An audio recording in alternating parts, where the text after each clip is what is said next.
Iškovota pergalė 1-0, ar jinai buvo lengva? Nepasakyčiau, kad lengva. Priešininkai ne veltui buvo 5 vietoje nuo grupį, mes buvom šiek tiek biški tolėliau gale, bet gal pas juos mažiau žaidėjų šiandien buvo, visa kita. Progų, manau, ir tie turėjo, tai viskas normaliai. Už savaitės be abejo sieksite patekti į kitą etapą, jums užtenka lygiųjų, kaip ten žaisite? Tai lygiųjų, nereikia nusteikti iškart lygiosim, žaisim, kad laimėti ir tiek.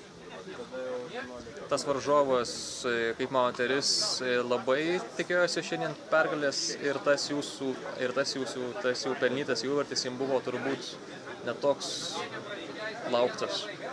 Nežinau, lauktas, nelauktas. Manau, jau pirmo kėlinio pradžioje galėjo pamatyti, kad tų atakų ir mes rengsim, ir jie rengs, tai nežinau, nepasakyčiau, kad jie mūsų nevertino. Manau, viskas čia. Taip, kaip buvo, kaip ir turėjo būti. Sėkmės.